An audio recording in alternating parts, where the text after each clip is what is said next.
सुनो, कितने चैप्टर्स हैं? 13। अरे चुप हो जाओ अब, नहीं ये लिखना नहीं है, ये तो बुक के इंडेक्स में मिल ही जाएगा, मुझे कहना कुछ और है। ये जो पहला 8 चैप्टर है ये कॉन्स्टिट्यूट करेगा electromagnetism, ray optics, wave optics optics में आएगा, डुअल नेचर, एटम्स, न्यूक्लियाई और सेमीकंडक्टर्स ये मॉडर्न फिजिक्स में आएगा। स्टार्ट करेंगे हम इलेक्ट्रोस्टैटिक्स से। अब इलेक्ट्रोस्टैटिक्स सबसे बड़ा चैप्टर है 12th फिजिक्स का, followed by magnetism, followed by ray optics. Electrostatics गड़बड़ हुआ, कैपेसिटेंस डूबेगा, ये डूबा, करंट डूबेगा, करंट डूबा, ये डूबेगा, ये डूबेगा, सब डूब जाएगा।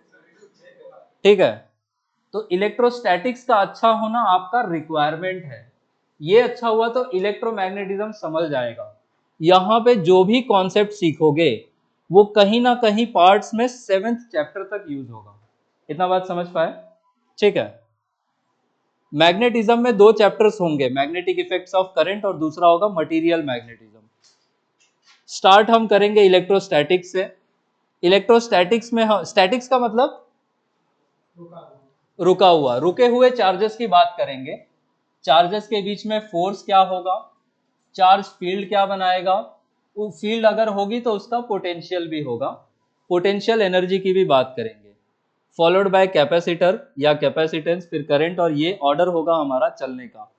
कोई भी एग्जाम देने जाओगे कॉम्पिटिटिव एग्जाम का, 12th से जो मेजॉरिटी क्वेश्चंस आएंगे इलेक्ट्रोमैग्नेटिज्म से होंगे, उसमें भी सबसे ज्यादा यहां से, जेई मेंस में यहां से भी भर के पूछते हैं और यहां से भर के पूछते हैं।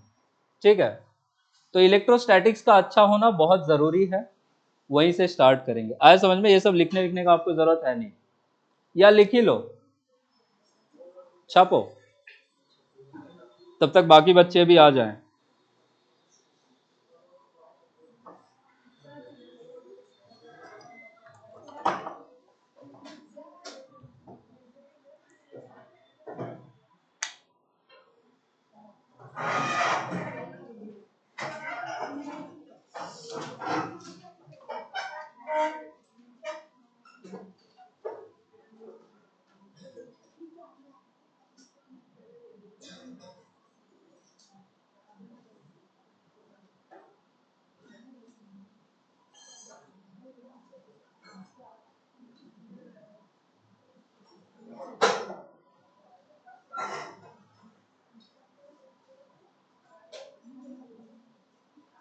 अच्छा, ये समझ में आया इलेक्ट्रोस्टैटिक्स क्यों इंपॉर्टेंट है।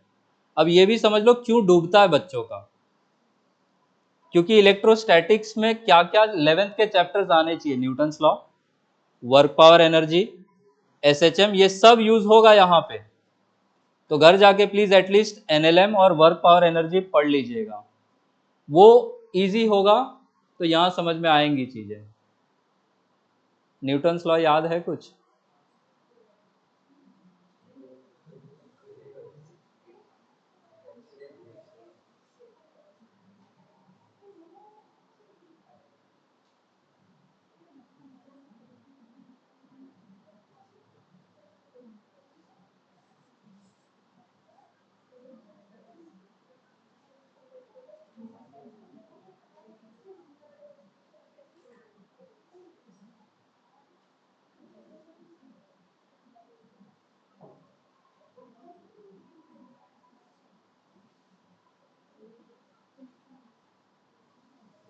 जो बच्चे जेई देने जाएंगे वो तो इलेक्ट्रोस्टैटिक्स अच्छा रख लेना, भर भर के पूछते क्वेश्चन वहां से।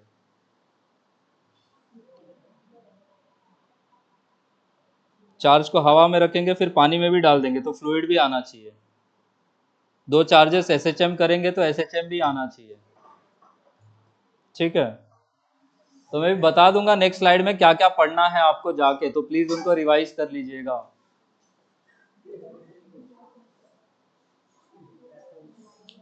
लिख लिए?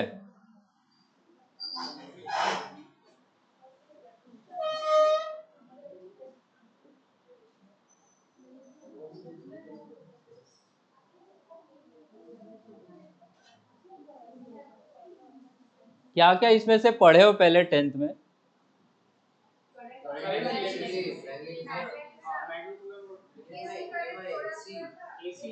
ईएमआई पढ़ा होगा। ईएमआई तो सीबीएसई में था ही। रे ऑप्टिक्स पढ़ा होगा। और क्या था? आईसीएसई वालों ने न्यूक्लियर फिजिक्स पढ़ा होगा। सीबीएसई वाले नहीं पढ़ते, वो ऊपर उठे हुए इन सब से। अच्छा, जिन्होंने लिख लिया एक बात बताओ, अभी अभी विंटर गया है, कंबल में कभी ऐसा हाथ डाला होगा तो स्पार्क्स निकले होंगे, क्यों होता है वो?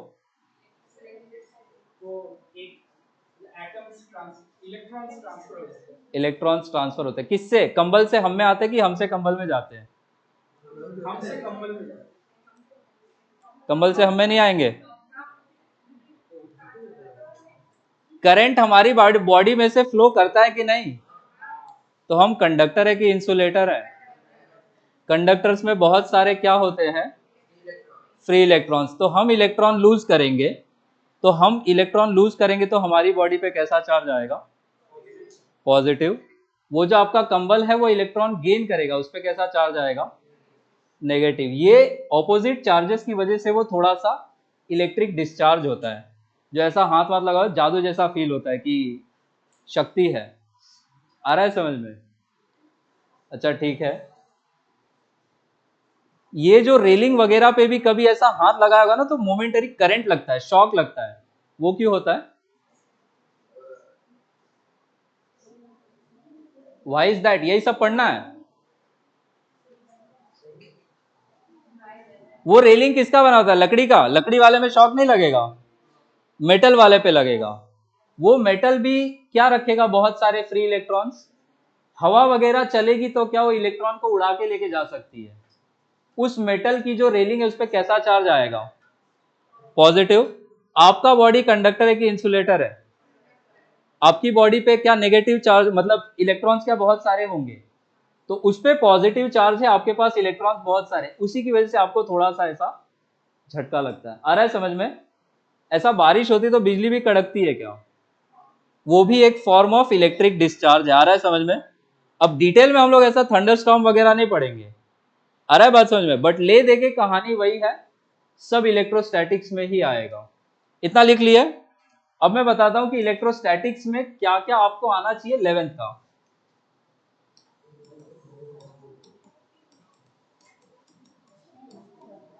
सबसे पहला जो प्री रिक्विजाइट है वो है एनएलएम। एनएलएम में भी दो चीजें आनी चाहिए। व्हाट वाज इक्विलिब्रियम, और सेकेंड लॉ क्या था न्यूटन का?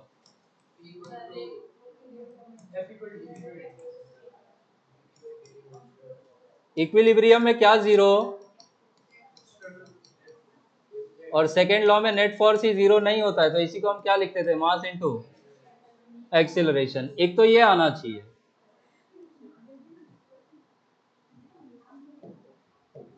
नाम भी भूल गए क्या कि कौन न्यूटन? हम नहीं जानते। वर्क पावर एनर्जी में क्या क्या आना चाहिए, ये प्लीज घर जाके इसको रिवाइज कर लेना।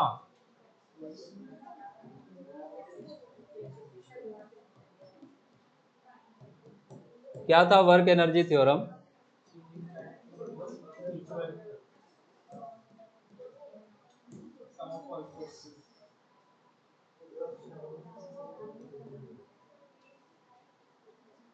Work done by all the forces किसके बराबर होता है? चेंज इन काइनेटिक एनर्जी, उसका यूज होगा। वर्क एनर्जी थ्योरम का स्पेशल केस क्या था? Mechanical energy conservation. क्या ऑलवेज मैकेनिकल एनर्जी कंजर्व होता है क्या? हाँ, कौन हाँ बोल रहा है? ना। कब होता है फिर? जब सिस्टम में सिर्फ और सिर्फ कंजर्वेटिव फोर्सेस लगेंगे तो मैकेनिकल एनर्जी कैसी होती है? कंजर्व्ड। इलेक्ट्रोस्टैटिक्स में हम इलेक्ट्रोस्टैटिक फोर्स पढ़ेंगे, वो कैसा फोर्स होगा? कंजर्वेटिव। कैसे डिफाइन करा था कंजर्वेटिव फोर्सेस? पूरे क्लोज लूप में, कैसा भी लूप हो, वर्क डन कैसा होता है? जीरो। वर्क डन पाथ पे डिपेंड करता है या इनिशियल फाइनल पॉइंट्स पे? इनिशियल और फाइनल पॉइंट पे। तो कंजर्वेटिव फोर्स पढ़ लेना। तीसरा चैप्टर जो आपको आना चाहिए दैट इज फ्लूइड्स, ये जेई के लिए। फ्लूइड्स में जो आना चाहिए वो आना चाहिए बॉयंट फोर्स। और चौथा चैप्टर जिसपे आपकी कमांड होनी चाहिए दैट इज एसएचएम। एसएचएम में जो आना चाहिए वो है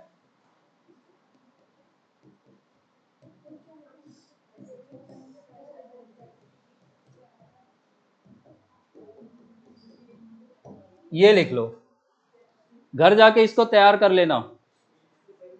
थोड़ा सा इलेक्ट्रोस्टैटिक्स में कम डर लगेगा, अदरवाइज ये भी गायब हो जाएगा, और ये गायब हुआ तो 12वीं में भी वही हाल करोगे जो 11वीं में मचाए थे।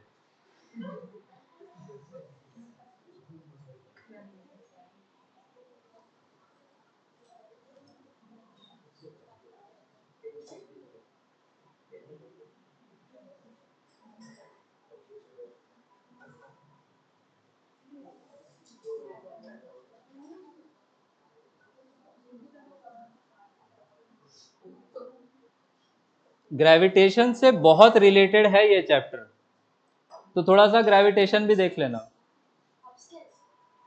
केमिस्ट्री की क्लास है अभी? हाँ, ऊपर होगा। पता नहीं गौरव सर है भी कि नहीं।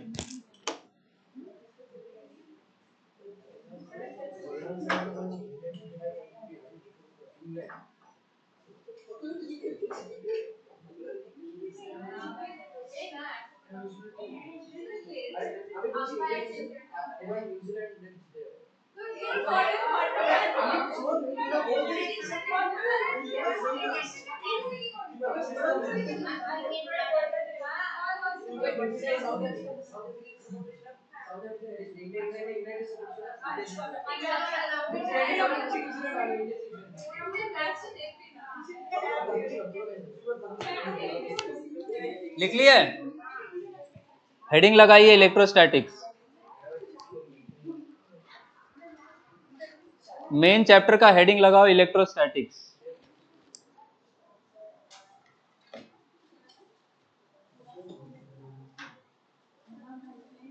अरे सानिया को टाइम नहीं बताया क्या आप लोग? अच्छा, सानिया का ही तो मैसेज आया है, मैंने मैसेज किया जल्दी आओ।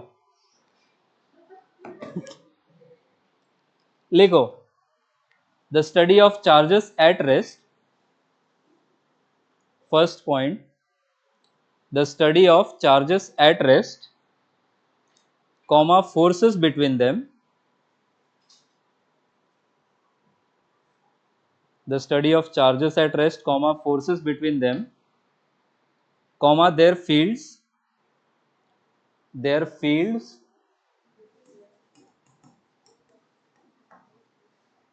comma their potential and potential energies,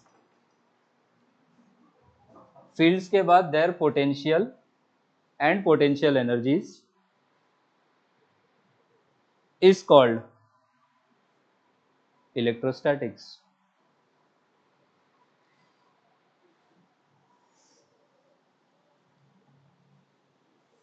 तो जो चार्जेस एट रेस्ट है उसको अंडरलाइन कर लो। चार्जेस मूव करेंगे तो चैप्टर बदल जाएगा, एक करंट में पढ़ेंगे, एक मैग्नेट में पढ़ेंगे। आ रहा है बात समझ में? यहाँ पे सिर्फ और सिर्फ कैसे चार्जेस की बात होगी? रुके हुए चार्जेस की। नेक्स्ट पॉइंट में लिखो, thunderstorms. Second point, thunderstorms, comma sparks, comma crackling sound heard, जो तड़तड़ आवाज आता है कंबल में, वो वाला, the crackling sound heard when removing, the crackling sound heard when removing woolen sweaters,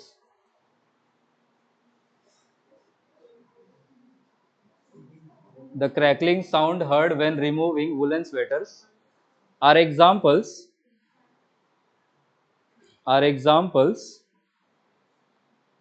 of electric discharge, are examples of electric discharge. First main heading लगाओ,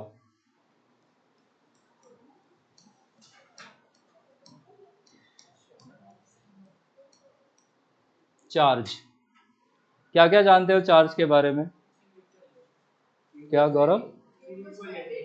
Q is equal to n, उसको कहते हैं क्वांटाइजेशन कंडीशन। और कितने types का होता है? कैसा कैसा? पॉजिटिव और नेगेटिव। लाइक चार्जेस क्या करते हैं? Unlike charges attract. ठीक है। कैसा क्वांटिटी है? स्केलर। क्या ये फंडामेंटल क्वांटिटी है? अच्छा जी,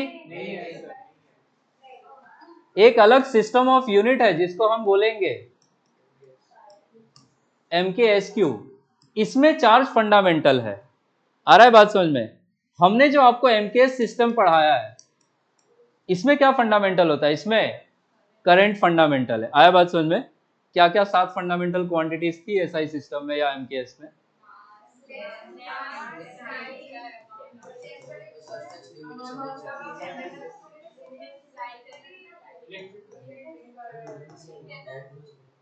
कितना हो गया ये? 7 ही थे। 2 सप्लीमेंट्री यूनिट्स क्या थे? प्लेन एंगल और सॉलिड एंगल। ठीक है। तो ये जो करंट है, दिस इज फंडामेंटल इन कौन सा सिस्टम? और यहाँ पे चार्ज कैसा हो जाएगा? डिराइव्ड क्वांटिटी हो जाएगा। करंट कैसा होगा? फंडामेंटल। ये लिखना नहीं है, लिखवा दूंगा मैं आगे। MKSQ सिस्टम में हम चार्ज को कैसा लेंगे? फंडामेंटल। और करंट यहाँ पे कैसा हो जाएगा? Derived quantity. SI यूनिट क्या है चार्ज का? कूलम। CGS unit? अर्ग? अरे अर्ग जूल का है, सब बर्बाद है। ESU। ESU का एक और नाम है डी बाई डाइपोल मोमेंट का है। किधर का भी किधर भी। अच्छा, चार्ज क्वांटाइज्ड होने का क्या मतलब है?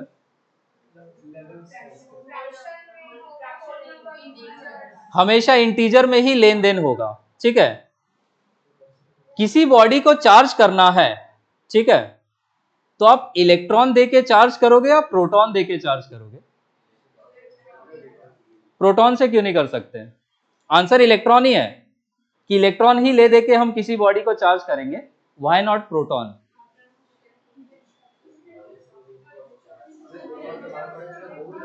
मैग्नीट्यूड ऑफ चार्ज दोनों पे सेम है। Magnitude of charge on an electron और magnitude of charge on a proton दोनों इतना ही है, पर आप इसी के थ्रू क्यों करवाते? मास से कोई लेना देना नहीं है। इलेक्ट्रॉन बाहर होता है आउटर मोस्ट शेल में, क्या वो लूजली बाउंड है? उसको निकालना आसान है। प्रोटॉन किधर पाया जाता है? न्यूक्लियस के अंदर। न्यूक्लियस के अंदर कौन सा फोर्स होता है? Strong nuclear force. क्या 4 फंडामेंटल फोर्सेस क्या पढ़े हो? इलेक्ट्रोस्टैटिक नहीं है, इलेक्ट्रोमैग्नेटिक है, फिर ग्रेविटेशनल है, फिर तो न्यूक्लियस के अंदर क्या क्या पाए जाते हैं? प्रोटॉन और न्यूट्रॉन, और बाहर क्या घूमते हैं? इसको निकालना इजी है। इसको निकालने के लिए न्यूक्लियस तोड़ना पड़ेगा। न्यूक्लियस तोड़ने के लिए आपको स्ट्रॉन्ग न्यूक्लियर फोर्स को ओवरकम करना पड़ेगा। आ रहा है बात समझ में? ऑर्डर ऑफ फोर्सेस क्या क्या था? Which is the strongest? जिसके नाम में स्ट्रॉन्ग है, तो वीकेस्ट क्या होगा? Weak nuclear, gravitational. इससे थोड़ा सा कमजोर, वाह, सब बर्बाद है।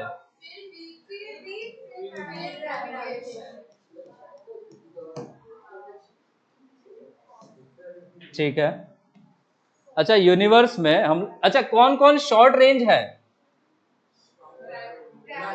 ग्रेविटेशन कब से शॉर्ट रेंज हो गया? शॉर्ट रेंज होता तो सूरज पास में है क्या?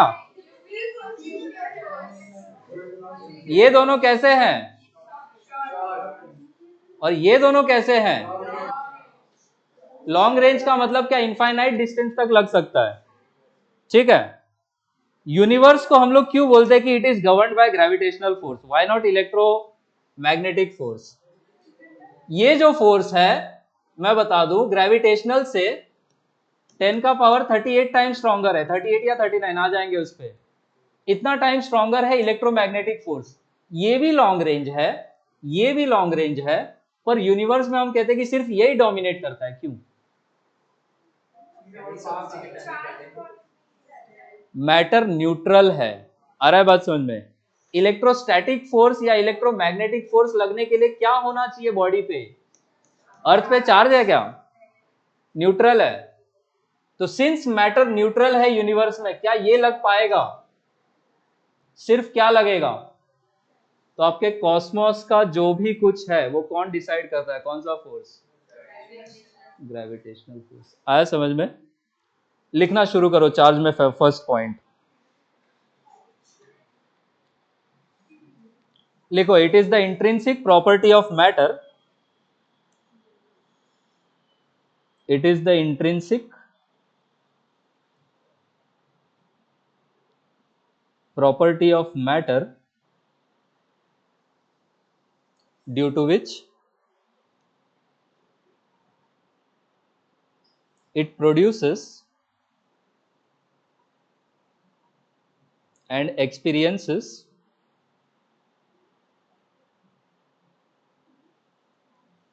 due to which it produces and experiences electrical and magnetic effects. Electrical and magnetic effects. Within brackets लिखना,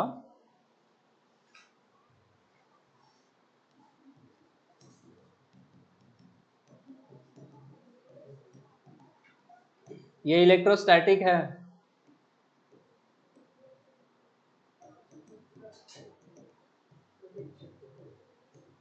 ये लिखो विद इन ब्रैकेट में। चार्ज वो प्रॉपर्टी है जिसकी वजह से इलेक्ट्रोस्टैटिक फील्ड बनेगी, इलेक्ट्रोस्टैटिक फोर्स एक्सपीरियंस होगा, या मैग्नेटिक फील्ड बनेगी, मैग्नेटिक फोर्स एक्सपीरियंस होगा। अब 10th में ये आईसीएसई सीबीएसई दोनों में पढ़ते हो कि क्या इलेक्ट्रिसिटी और magnetism two sides of the same coin है। किसने पहली बार ये बात बताई थी कि एक से दूसरा प्रोड्यूस कर सकते हैं? ओवरस्टेड ने बताया था। ठीक है।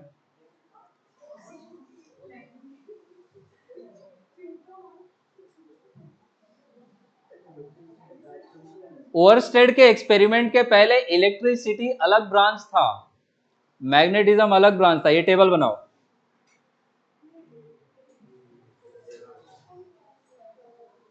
टेबल बनाओ, फिर मैं समझाता हूं।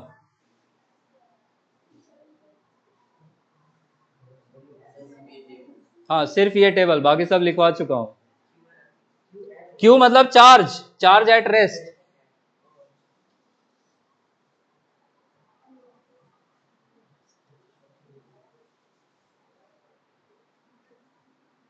ये ई वेक्टर का मतलब इलेक्ट्रिक फील्ड, बी वेक्टर का मतलब मैग्नेटिक फील्ड, और ईएमडब्ल्यू मतलब इलेक्ट्रोमैग्नेटिक वेव्स।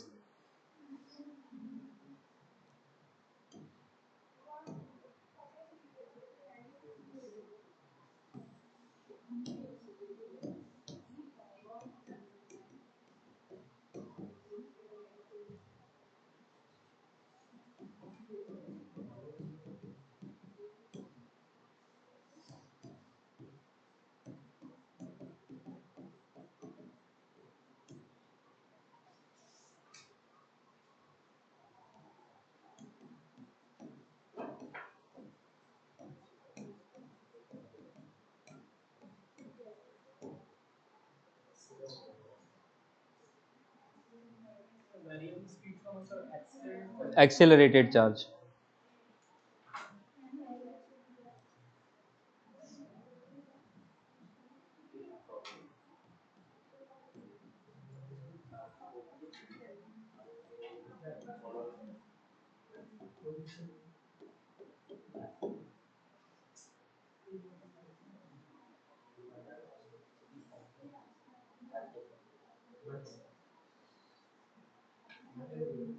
अभी सुनो, ये इलेक्ट्रिक और मैग्नेटिक इफेक्ट का मतलब क्या है। क्यू एट रेस्ट मतलब चल रहा है कि रुका हुआ है? चार्ज रुका हुआ है। अगर चार्ज रुका हुआ है तो वो सिर्फ कौन सी फील्ड बनाएगा? Electric field. रुका हुआ चार्ज क्या नहीं बनाएगा? Magnetic field. और क्या नहीं रेडिएट कर सकता है? इलेक्ट्रोमैग्नेटिक रेडिएशन या इलेक्ट्रोमैग्नेटिक वेव्स। अगर यही चार्ज चलने लगे, बट कैसे? कांस्टेंट स्पीड से। तो कांस्टेंट स्पीड से चलने वाला चार्ज इलेक्ट्रिक फील्ड भी बनाएगा, मैग्नेटिक फील्ड भी बनाएगा, बट सिंस वो कांस्टेंट स्पीड पे चल रहा है, अभी भी क्या नहीं रेडिएट करेगा? Electromagnetic waves. आ रहा है बात समझ में? लेकिन अगर इसी चार्ज को आपने वेरिएबल स्पीड दे दी है, वेरिएबल स्पीड मतलब एक्सीलरेटेड चार्ज बोलेंगे, तो चार्ज है तो इलेक्ट्रिक फील्ड बनेगी। चार्ज मूव कर रहा है, कैसे भी स्पीड पे मूव करे, वो मैग्नेटिक फील्ड बनाएगा। लेकिन इलेक्ट्रोमैग्नेटिक वेव सिर्फ कैसे चार्ज बनाएंगे? Accelerated charge. आया समझ में? तो रुका हुआ चार्ज सिर्फ क्या बनाएगा? Electric field. क्या क्या नहीं बनाएगा? मैग्नेटिक फील्ड, और वेव्स रेडिएट नहीं करेगा, इलेक्ट्रोमैग्नेटिक वेव्स। चार्ज चलने लगेगा तो कौन कौन सी फील्ड बनाएगा? इलेक्ट्रिक भी बनाएगा और मैग्नेटिक भी बनाएगा। अगर कांस्टेंट स्पीड पे चलने लगे तो वो वेव्स एमिट करेगा क्या? नहीं। लेकिन अगर चार्ज एक्सीलरेट करने लगे तो चार्ज है तो इलेक्ट्रिक फील्ड बनाएगा, मूव कर रहा है इसलिए मैग्नेटिक फील्ड बनाएगा, और वेव्स रेडिएट करना सिर्फ एक्सीलरेटेड चार्ज की प्रॉपर्टी है। आया बात समझ में? इस टेबल का ही मतलब है इलेक्ट्रिक और मैग्नेटिक इफेक्ट्स शो करना। आया बात समझ में? नेक्स्ट पॉइंट में लिखना। अभी चार्ज चार्ज में ही चल रहे हैं हम। इसके बाद it is represented bye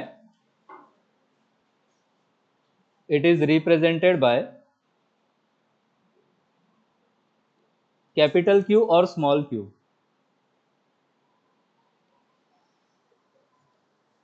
next point लिखना, it is a scalar quantity. It is a scalar quantity. Next line में लिखो SI unit of charge.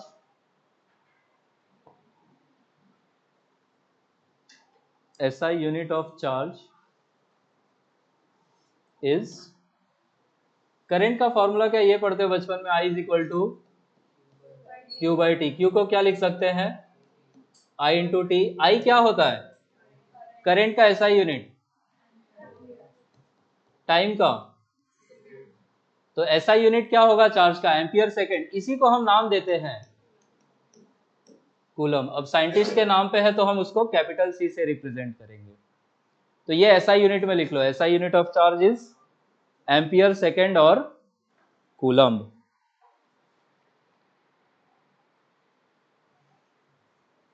Next point में सीजीएस यूनिट। सीजीएस यूनिट क्या बोले थे? सीजीएस यूनिट फुल फॉर्म क्या है? ये भी लिख लो।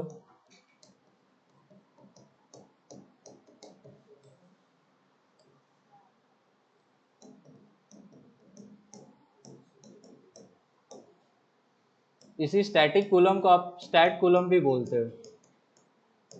एब कूलम क्या होता है फिर? ईएमयू क्या होता है? Electromagnetic unit. ये मैं पूछ रहा था। ईएसयू का दूसरा नाम फ्रैंकलिन। ये भी साइंटिस्ट पे ही है तो एफ कैपिटल होगा आगे।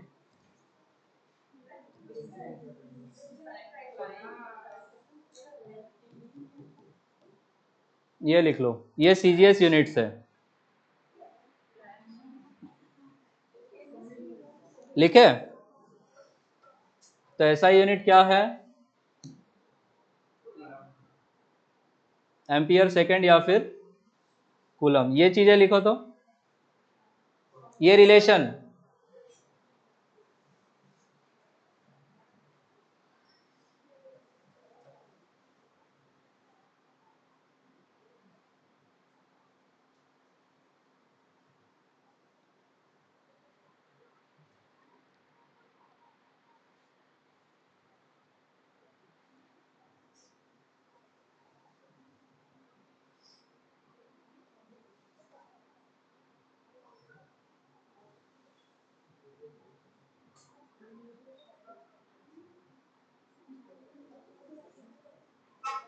तो 1 कूलम हो जाएगा कितना ESU? 3 × 10⁻⁹। और 1 कूलम भी होगा कितना EMU? 1/10। लिख लिए ये? अब ये जो EMU है इसको हम क्या बोलते हैं? वो पक्षी वाला नहीं, इलेक्ट्रोमैग्नेटिक यूनिट। इसी को हम नाम देते हैं एब कूलम। इसके दो रिप्रेजेंटेशंस हैं।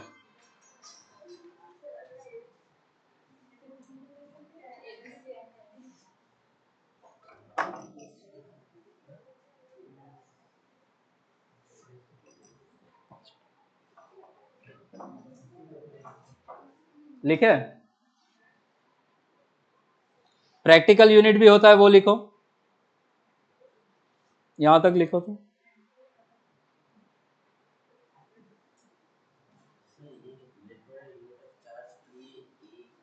ऑल्सो नोन एज, ये AKA का मतलब है also known as. Jain ji हूं मैं अंदर से।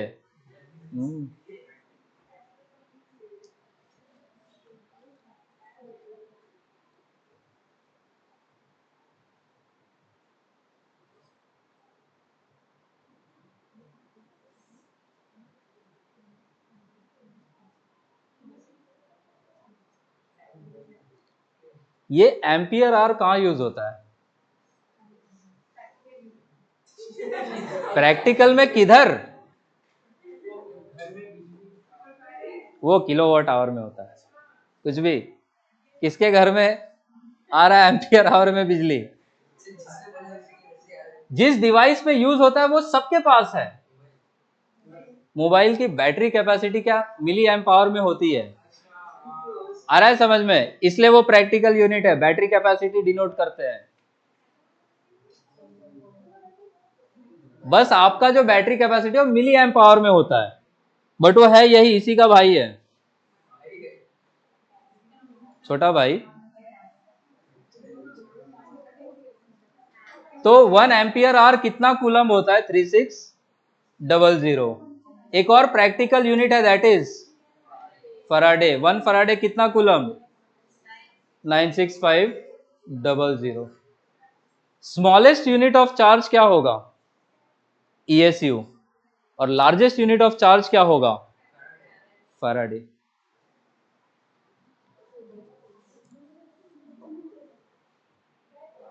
उसके नीचे लिखना, यहां तक लिख लिए फराडे तक। नेक्स्ट पॉइंट में लिखना commonly used units, commonly used units of charge. ये ऐसा म्यू सी लिखा हुआ है, इसका मतलब माइक्रो कूलम। ये NC मतलब नैनो कूलम। ये PC मतलब पिको कूलम। माइक्रो मतलब कितना? -6, नैनो -9, और पिको -12। ये लिखो।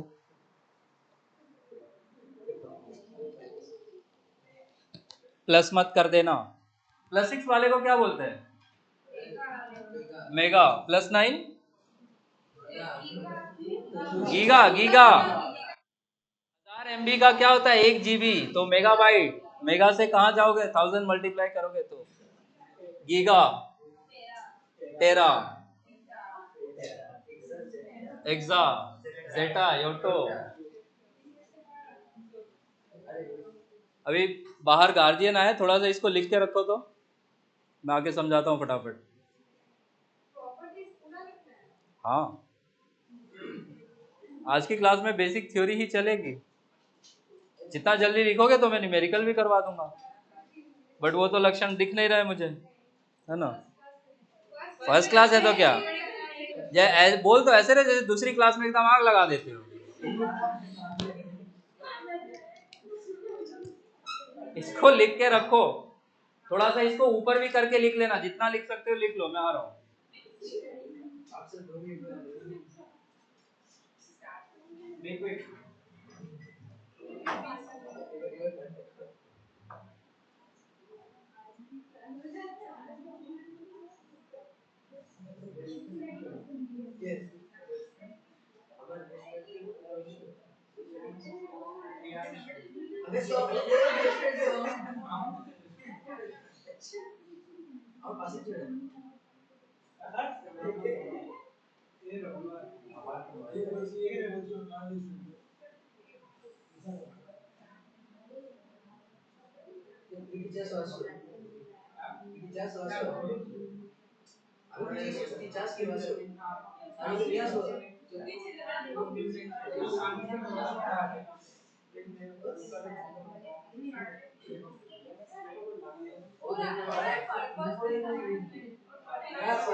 बहुत लिखे, अब सुनो।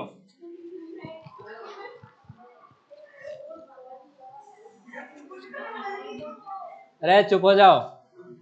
कैसा कैसा चार्ज हो सकता है, पॉजिटिव या नेगेटिव? किसी बॉडी में इक्वल अमाउंट ऑफ पॉजिटिव और equal amount of negative charge है तो हम बॉडी को क्या बोलेंगे, वो कैसा है, न्यूट्रल है। अगर चार्जेस अनइक्वल है, पॉजिटिव ज्यादा हुआ या नेगेटिव ज्यादा हुआ, तो हम बोलेंगे वो इलेक्ट्रीफाइड है या चार्ज है। अगर पॉजिटिव चार्जेस की संख्या ज्यादा है तो हम बोलेंगे बॉडी पे नेट चार्ज कैसा है, पॉजिटिव।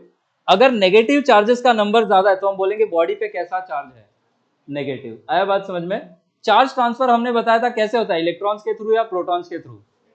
इलेक्ट्रॉन्स के थ्रू। किसी बॉडी को इलेक्ट्रॉन्स देंगे तो उस पर कैसा चार्ज आएगा, नेगेटिव। क्या उस बॉडी का मास बढ़ेगा या सेम रहेगा? अगर हमने किसी बॉडी को इलेक्ट्रॉन दिए तो उसका मास बढ़ेगा या सेम रहेगा? बढ़ेगा, बहुत थोड़ा सा बढ़ेगा बट बढ़ेगा। अगर हमने किसी से इलेक्ट्रॉन निकाल लिए तो घट जाएगा मास। उस पर चार्ज कैसा आएगा उस बॉडी पे, पॉजिटिव। ठीक है, तो पॉजिटिव चार्ज किसी बॉडी पे है, इसका मतलब उस बॉडी में किसकी डेफिशिएंसी है, इलेक्ट्रॉन्स की। किसी बॉडी पे चार्ज नेगेटिव है, इसका मतलब उस बॉडी में इलेक्ट्रॉन्स का क्या है, एक्सेस। तो पॉजिटिव चार्ज का मतलब क्या होता है, इलेक्ट्रॉन्स का डेफिशिएंसी, और नेगेटिव चार्ज का मतलब इलेक्ट्रॉन्स का एक्सेस। चार्ज का जो भी ट्रांसफर होगा एक बॉडी से दूसरी बॉडी में, वो किसके थ्रू किया जाएगा, इलेक्ट्रॉन्स के। लाइक चार्जेस हमेशा क्या करेंगे, रिपेल करेंगे, और अनलाइक चार्जेस क्या करेंगे, अट्रैक्ट करेंगे। मास एग्जिस्ट कर सकता है चार्ज के बिना, लेकिन चार्ज एग्जिस्ट नहीं कर सकता है मास के बिना। आ रहा है बात समझ में? हम लोग का ह्यूमन बॉडी कैसा है, न्यूट्रल है, पॉजिटिव है, नेगेटिवली चार्ज है, न्यूट्रल है। क्या मास है हमारे पास? तो मास है लेकिन चार्ज नहीं है। लेकिन अगर कोई चार्ज है, चार्ज, नेगेटिव चार्ज का एग्जांपल, बेस्ट एग्जांपल क्या है, इलेक्ट्रॉन। पॉजिटिव चार्ज का बेस्ट एग्जांपल क्या है, प्रोटॉन। क्या कोई मासलेस है? नहीं, दोनों के पास ही मास है। आ रहा है बात समझ में? तो मास एग्जिस्ट कर सकता है without charge, but charge exist नहीं कर सकता है विदाउट मास। फोटॉन्स क्या होते हैं,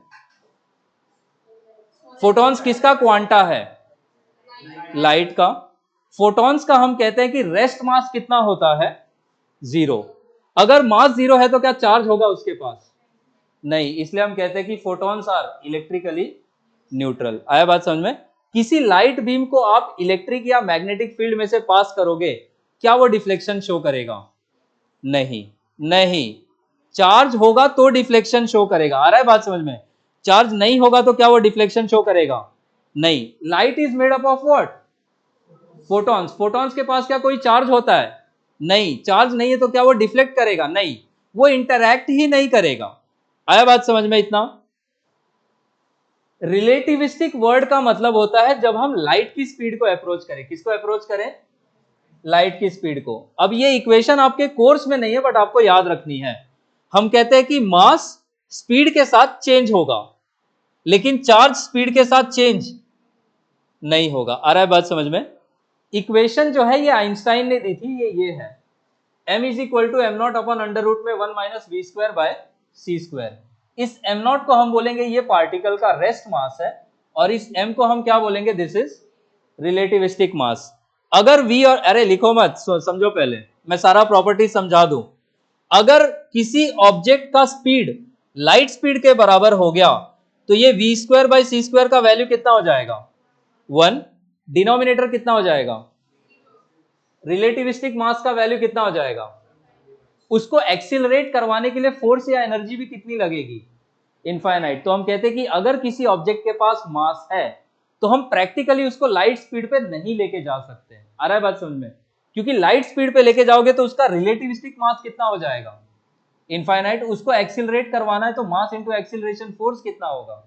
इनफाइनाइट। उसको एक्सिलरेट करवाने के लिए एनर्जी भी कितनी लगेगी?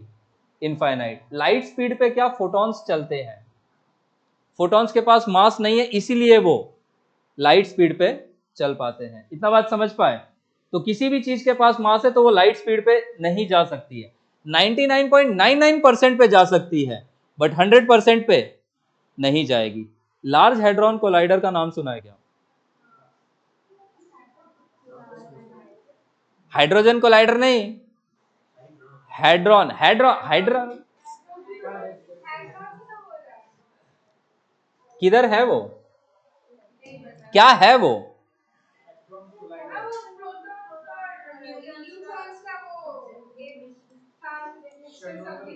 ऐसा बड़ा सा हमने पाइप, अरे बल्ब नहीं है,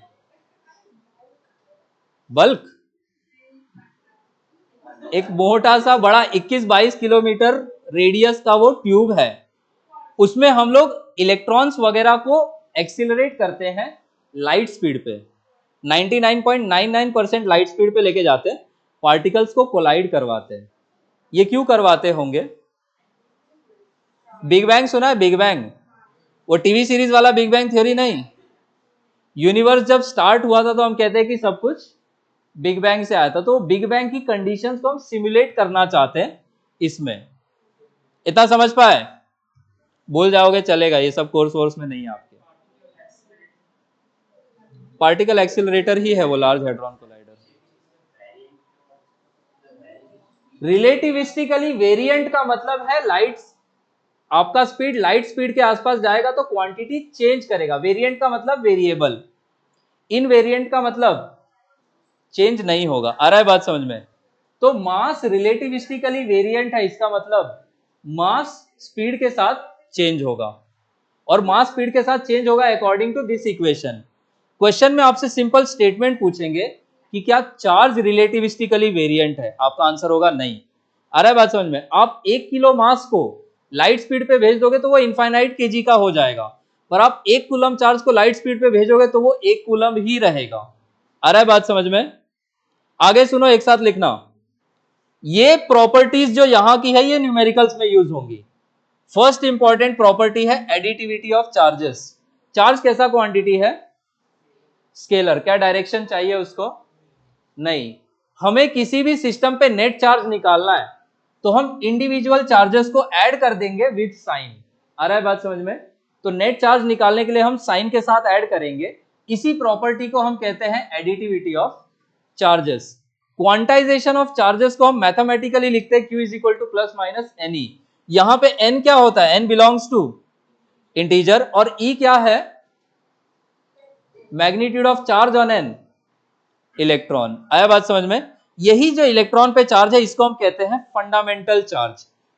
अच्छा, एक क्वेश्चन है सिंपल, मैं एक्सपेक्ट नहीं करता हूं कि इसका आंसर होगा आपके पास, तुक्का मारना, ठीक है? प्रोटॉन, न्यूट्रॉन, इलेक्ट्रॉन ये सब एटॉमिक पार्टिकल्स हैं, इनमें से फंडामेंटल पार्टिकल कौन है? प्रोटॉन न्यूट्रॉन नहीं है। क्यों नहीं है? वो क्वार्क से मिलके बना हुआ है। अरे बात समझ में, क्वार्क्स फंडामेंटल पार्टिकल है, आईसीएसई में है ये, आई थिंक है ना, ये है, ठीक है। तो अब बताया भी था ये, मुझे तो याद नहीं है। अरे ठीक है बाबा, आपको पहले से आता था, मैंने ज्ञान नहीं दिया। तो इलेक्ट्रॉन, प्रोटॉन, न्यूट्रॉन में which is the fundamental particle? Electron. इसीलिए उसके चार्ज को हम क्या कहते हैं? Fundamental charge. आया बात समझ में? क्वार्क्स के बारे में बस ये याद रखना है कि वो फ्री स्टेट में एग्जिस्ट नहीं करते हैं। अरे बात समझ में? वो हमेशा कॉम्बिनेशन में ही एग्जिस्ट करेंगे। इतना बात समझ पाए? चार्ज के कंजर्वेशन का मतलब है, फिजिक्स में मैंने बताया था कि सिर्फ 4 क्वांटिटीज कंजर्व्ड होती है। किसी भी लेवल पे फिजिक्स पढ़ लो, क्या क्या कंजर्व्ड रहता है? बस मास नहीं है, मास कंजर्वेशन पे पूरा केमिस्ट्री बेस्ड है, फिजिक्स नहीं। Energy, linear momentum, angular momentum और चार्ज। एनर्जी क्या ऑलवेज कंजर्व्ड होता है? Total energy of the universe constant है, वो कंजर्व्ड रहता है। लीनियर मोमेंटम कब कंजर्व्ड होता है? जब क्या जीरो हो? Net force. एंगुलर मोमेंटम कब कंजर्व्ड होता है? जब टॉर्क जीरो हो। हम क्वांटाइजेशन, ये कंजर्वेशन ऑफ चार्ज में बोलते हैं कि किसी भी आइसोलेटेड सिस्टम पे जो टोटल चार्ज या नेट चार्ज है वो ऑलवेज कैसा रहेगा? कंजर्व्ड। कोई भी चीज कंजर्व्ड है, इसका मतलब उसका वैल्यू टाइम के साथ चेंज नहीं होगा, it will stay constant with time. आया बात समझ में? आइसोलेटेड सिस्टम का मतलब वो किसी और सिस्टम से चार्ज का लेन देन नहीं कर रहा है। आया बात समझ में? इसी को हम घुमा के बोलते हैं कि चार्ज को हम क्रिएट नहीं कर सकते, डिस्ट्रॉय भी नहीं कर सकते, सिर्फ उसको हम एक बॉडी से दूसरे में ट्रांसफर कर सकते हैं वाया इलेक्ट्रॉन्स। क्वांटाइजेशन को मैथमेटिकली कैसे लिखते हैं? Q is equal to plus minus n e. N को क्या लिख सकते हैं घुमा के? Q by e. तो कोई भी गिवन चार्ज है, अगर उसको हम E की वैल्यू से डिवाइड करें और n अगर हमें क्या वैल्यू मिल जाए, इंटीजर, तो हम बोलेंगे वो चार्ज एग्जिस्ट करेगा। और अगर n का वैल्यू इंटीजर नहीं आया, फ्रैक्शन में आ गया, डेसिमल में आ गया, तो हम बोलेंगे वो एग्जिस्ट नहीं करेगा। मैक्रोस्कोपिक लेवल मतलब बड़े लेवल पे हम लोग क्वांटाइजेशन को इग्नोर कर देते हैं। क्यों इग्नोर करते होंगे? स्पीड वेट से नहीं लेना देना है। कोई हमने स्फीयर लिया मेटल का, तो उसमें नंबर ऑफ इलेक्ट्रॉन्स का जो ऑर्डर होता है 10 पावर 28 का होता है। आ रहा है बात समझ में? क्या वो बहुत बड़ा नंबर है? हम मान के चलते वो इंटीजर ही होगा। आया बात समझ में? तो बड़े लेवल पे हम क्वांटाइजेशन को इग्नोर कर देते हैं। इतना बात समझ पाए? ठीक है। जिस अपैरेटस से किसी बॉडी पे चार्ज कैसा है या नहीं है, और कैसा है, कितना है, ये नहीं है कि नहीं है, ये पहली बात, और है तो पॉजिटिव है या नेगेटिव है, वो डिटरमाइन करने के लिए जो हम अपैरेटस यूज करते हैं उसको नाम देते हैं गोल्ड लीफ इलेक्ट्रोस्कोप। गोल्ड क्यों लिया होगा? उसकी पतली फॉइल्स बनाई जा सकती है, हाईली मेलिएबल है क्या वो, इसलिए गोल्ड लीफ इलेक्ट्रोस्कोप यूज करते हैं। थोड़ा सा सुन लो, मैं सारा समझा देता हूं पीडीएफ। पोलराइजेशन का मतलब होता है सेपरेशन। तो चार्जेस का किसी बॉडी में सेपरेशन हो जाए, क्या हो जाए? चार्जेस का सेपरेशन, तो हम बोलेंगे वो बॉडी क्या हो गई? पोलराइज हो गई। आ रहा है बात समझ में? अब ये जो चार्जेस का सेपरेशन होगा कभी भी नहीं हो सकता है, इसके लिए कंडीशन है, या तो आपका वो ऑब्जेक्ट एक्सटर्नल इलेक्ट्रिक फील्ड में रखा हो। किस में रखा हो? एक्सटर्नल इलेक्ट्रिक फील्ड में, या किसी दूसरे चार्ज के अगल बगल में रखा हो। तो अगर कोई स्फीयर है आपके पास, या तो उसको किसी इलेक्ट्रिक फील्ड में रख दो, या उसके बगल में कोई चार्ज रख दोगे, तो उस स्फीयर में चार्जेस का क्या हो जाएगा? सेपरेशन। और हम बोलेंगे उस स्फीयर का क्या हो गया? पोलराइजेशन। पोलराइजेशन में आपको यह याद रखना है कि सिर्फ चार्ज का डिस्ट्रीब्यूशन इधर उधर चेंज होगा, लेकिन नेट चार्ज का वैल्यू कैसा रहेगा? कंजर्व रहेगा। इतना बात समझ पाए? ठीक है। एक चीज आपको यह पढ़नी है, ग्राउंडिंग या अर्थिंग। ये 3 पिन वाला जो कनेक्टर होता है, इसमें जो सबसे मोटा वाला है ना, क्या यही अर्थिंग वाला वायर होता है? क्यों यूज करते हैं? कैसे शॉक से बचाता है वो हमको? घर के अगल बगल घूम के देखोगे ना, तो एक मोटा सा वायर ऐसा जमीन के अंदर जा रहा होगा, ठीक है? क्या इसके अंदर हाई करंट जा रही होगी? मोस्ट ऑफ द अप्लायंसेस में क्या मेटल वेटल की भी बॉडी होती है। अगर अंदर से कोई वायर लूज हो गया, क्या इस मेटल बॉडी के साथ कांटेक्ट में आ सकता है? मैं ऐसा हीरो बन के इसको टच करूं, मेरा बॉडी तो कंडक्टर है, क्या वो करंट मेरे अंदर से भी जाएगा? आ रहा है बात समझ में? हमारी बॉडी का रेजिस्टेंस है, जीरो तो नहीं है। हम लोग क्या करते हैं ग्राउंडिंग में कि इसमें से एक वायर का कनेक्शन उस अर्थिंग वायर के थ्रू ग्राउंड में दे देंगे, ठीक है। तो अब यहां पे जो इसकी बॉडी में करंट आई है वायर लूज होने से, उसके पास दो रास्ते हैं, एक तो मेरी बॉडी में से होके ग्राउंड में जाए और दूसरा उस वायर में से, अर्थिंग वाली वायर में से होके ग्राउंड में जाए। किसका रेजिस्टेंस कम है, उस वायर का या मेरी बॉडी का? अरे बॉडी का नहीं, वायर का। किसका रेजिस्टेंस कम है? वायर का। करंट लीस्ट रेजिस्टेंस का पाथ लेती है या ज्यादा रेजिस्टेंस वाला? लीस्ट रेजिस्टेंस का। तो उसके लिए वो वायर लीस्ट रेजिस्टेंस वाला पाथ है या मेरा बॉडी? वायर। तो वो करंट किस में से फ्लो कर जाएगी? वायर में से। क्या मेरी बॉडी में आएगी? नहीं, जान बच जाएगी। आया बात समझे? ये ग्राउंडिंग का प्रैक्टिकल यूज है। तो जब हम किसी चार्ज ऑब्जेक्ट को किससे कनेक्ट कर दे, वो वायर आपके घर से किधर जाता है, आसमान में कि धरती में? तो जब हम किसी चार्ज ऑब्जेक्ट को अर्थ से कनेक्ट कर दे यूजिंग व्हाट? अच्छा, वायर मोटा क्यों रखते हैं?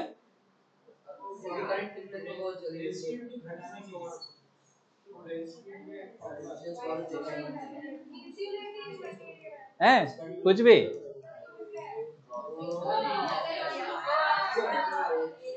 ये ज्यादा होगा तो रेजिस्टेंस। आ रहा है बात समझ में? ठीक है। तो इसीलिए हम वो अर्थिंग वाला वायर कैसा रखते हैं? मोटा रखते हैं। तो जब हमने किसी चार्ज ऑब्जेक्ट को किससे कनेक्ट करवा दिया? अर्थ से, यूजिंग व्हाट? वायर। तो हम बोलेंगे कि ऑब्जेक्ट पे जो भी चार्ज है वो धरती में चला जाएगा। आ रहा है बात समझ में? चार्जेस के मोशन से क्या करंट आता है? आया नहीं? करंट को हम कहते हैं मोशन ऑफ चार्जेस। तो वो जब हम किसी चार्ज ऑब्जेक्ट को अर्थ से कनेक्ट करेंगे तो दो पॉसिबिलिटीज हैं, या तो ऑब्जेक्ट से ग्राउंड में करंट जाए या ग्राउंड से ऑब्जेक्ट में करंट आए। आ रहा है बात समझ में? तो एक मोमेंटरी करंट आएगा और उसके बाद क्या कहते हैं कि वो ऑब्जेक्ट और अर्थ चार्ज को शेयर करेंगे। तो ये जो अर्थ और उस चार्ज ऑब्जेक्ट के बीच में चार्ज शेयरिंग का प्रोसेस है थ्रू द वायर, इसी को हम क्या कहते हैं? ग्राउंडिंग या अर्थिंग।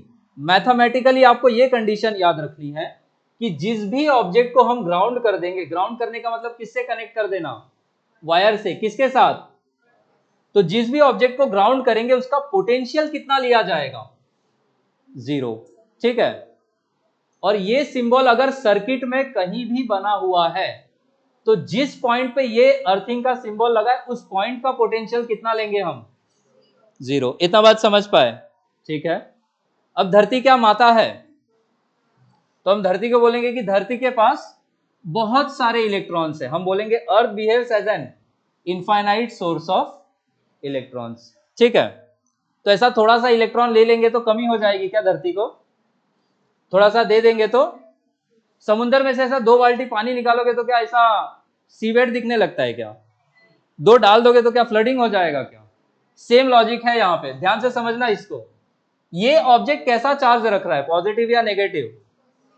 इसको हमने वायर के थ्रू किससे कनेक्ट कर दिया? ग्राउंड से। ग्राउंड का पोटेंशियल कितना होता है? अर्थ का पोटेंशियल हम 0 मान के चलेंगे। तो अब पॉजिटिव चार्ज का मतलब क्या बताया था? डेफिशिएंसी या एक्सेस? डेफिशिएंसी। धरती क्या इनफाइनाइट सोर्स है, तो अर्थ थोड़ा सा इलेक्ट्रॉन्स भेज देगी इस ऑब्जेक्ट के पास। इलेक्ट्रॉन्स की डायरेक्शन में करंट फ्लो करता है या उसके ऑपोजिट? ऑपोजिट। तो अगर इलेक्ट्रॉन्स नीचे से ऊपर गए हैं, अर्थ से ऑब्जेक्ट की तरफ गए, तो करंट कहां जाएगा?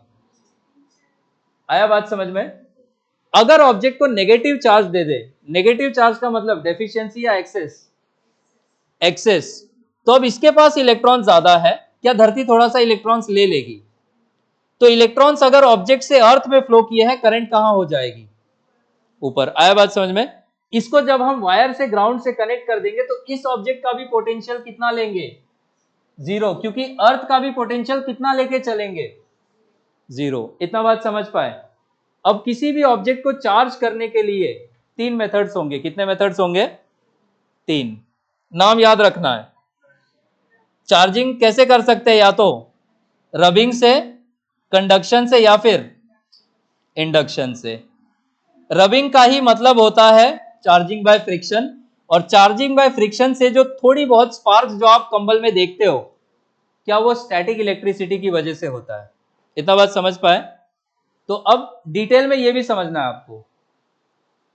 इसमें ये याद रखना है बस, ये ग्लास की रॉड है, ये वुल का कपड़ा है, इन दोनों को ऐसा हम एक दूसरे से घिस देंगे तो एक ऑब्जेक्ट पे चार्ज आएगा पॉजिटिव और एक पे कैसा चार्ज आएगा, नेगेटिव। जिसकी इलेक्ट्रॉन एफिनिटी ज्यादा होगी उस पे नेगेटिव चार्ज आएगा। आ रहा है बात समझ में? तो ग्लास और वुल के केस में ऐसा देखा गया है कि वुल पे कैसा चार्ज आता है, नेगेटिव, और ग्लास पे कैसा चार्ज आता है, पॉजिटिव। रब करने से पहले, दोनों को घिसने से पहले क्या दोनों पे ही चार्ज नहीं था? तो अगर हम इन दोनों को सिस्टम मान ले तो नेट चार्ज कितना है सिस्टम में, 0। जब हम दो ऑब्जेक्ट्स को रब करेंगे तो एक ऑब्जेक्ट पे जितना नेगेटिव चार्ज आएगा दूसरे ऑब्जेक्ट पे उतना ही पॉजिटिव चार्ज आएगा। ग्लास और वुल के केस में किस पे पॉजिटिव चार्ज आएगा, ग्लास, और वुल पे कैसा चार्ज आएगा, नेगेटिव। तो वुल पे अगर -Q चार्ज आया है तो ग्लास पे कितना चार्ज आएगा, +Q। फिर से इन दोनों को मैं सिस्टम बनाऊं, नेट चार्ज कितना है, 0, क्योंकि नेट चार्ज निकालने के लिए हम दोनों चार्जेस को साइन के साथ ऐड करेंगे। तो यहाँ पे +Q, यहाँ पे -Q, नेट कितना हो गया, 0। तो रबिंग जब हम करेंगे एक ऑब्जेक्ट पे जितना नेगेटिव आएगा दूसरे पे उतना ही पॉजिटिव आएगा। आ रहा है बात समझ में? दूसरा एग्जांपल ये होता है, प्लास्टिक की रॉड है, मारने का नहीं है बिल्ली को, वो बुक में कैट्स फर ऐसा लिखा होता है, तो बिल्ली के ऊपर, ऐसा आपने स्कूल में भी किया होगा कि ऐसा ऐसा स्केल इधर रगड़े, कागज का छोटा छोटा टुकड़ा रखे हो, क्या वो ऐसा जादू दिखाते हैं फिर किधर चिपक रहा है, क्यों होता है वो?